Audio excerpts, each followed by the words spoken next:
భారత్ మాతా key జై. జై శ్రీరామ్.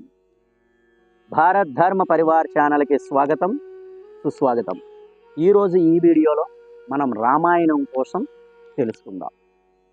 విశ్వజనీనమై భాసిల్లుతున్న భారతీయ వాజ్మయ చరిత్రలో వాల్మీకి రచించినటువంటి రామాయణం కావ్యానికి గల స్థానం మహోన్నతమైనది.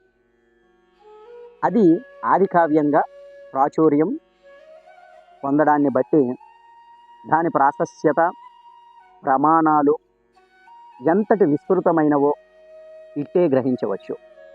రామాయణ కావ్యం అంతటి ఘనతను సాధించడంలో ప్రధాన పాత్రలో పోషించిన పాత్రలో అందులో అనేకం ఉన్నప్పటికీ ప్రముఖంగా పేర్కొనవలసినటువంటి పాత్ర ఒక్క శ్రీరాముడిదే మాత్రమే.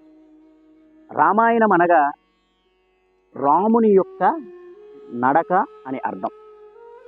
రామాయణంలో 24,000 శ్లోకాలు, 100 ఉపఖ్యానాలు, 500 సర్గలు, 6 కాండములు విభజించి రామాయణ మహాకావ్యాన్ని విశ్వవిఖ్యాత చెందేటట్లుగా వాల్మీకి మహర్షి రచించడం జరిగినది. రామాయణం రచించేటంత వరకు లౌకిక వాజ్మయంలో మరో కావ్యం లేదు. అందువల్లనే అది ఆది కావ్యమని ప్రసిద్ధి చెందింది. శ్రీరాముడు మాతృభక్తి, పితృభక్తి, గురుభక్తి, పతిభక్తి, సోదర ప్రేమ, శరణాగత సంరక్షణము, సత్యవాక్ పరిపాలనము మొదలైన విశిష్టమైన గుణాలను తాను ఆచరించి లోకానికి బోధించారు. దాంపత్య బంధం ఎంత పవిత్రమైనదో, ఎంత పురాతనమా మనకి ఈ రామాయణం మనకు బోధిస్తుంది.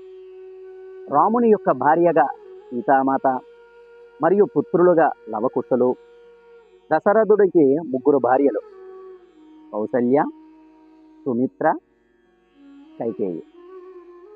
కౌసల్యకు పుత్రుడిగా రాముడు, సుమిత్రకు పుత్రుడిగా లక్ష్మణుడు, కైకేయికి పుత్రులుగా భరత శత్రుఘ్నులు జన్మించడం జరిగింది.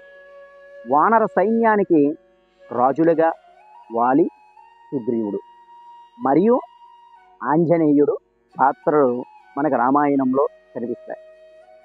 లంకకు రాజుగా రావణాసురుడు మరియు వాళ్ళ తమ్ముడు విభీషణుడు మరెన్నో పాత్రలలో రామాయణంలో కనిపిస్తాయి.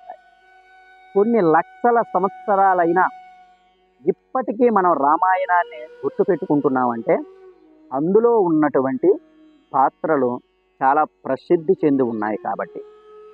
ఈ వీడియోలో సంక్షిప్తంగా రామాయణం కోసం చెప్పడం జరిగింది.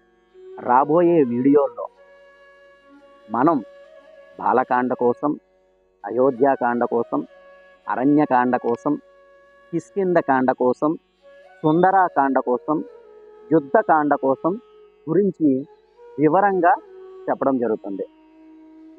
రామాయణంలో ఉన్నటువంటి ప్రతి వీడియో మీకు కావాలనుకుంటే మీరు చేయవలసినటువంటి పని ఒకే ఒకటి, మన ఛానల్ సబ్స్క్రైబ్ చేసుకోండి. రామాయణం 6 కాండలు కూడా సవిస్తరంగా తెలియజేయడానికి నేను సిద్ధంగా ఉన్నాను. భారత్ మాతా కీ జై. జై శ్రీరామ్.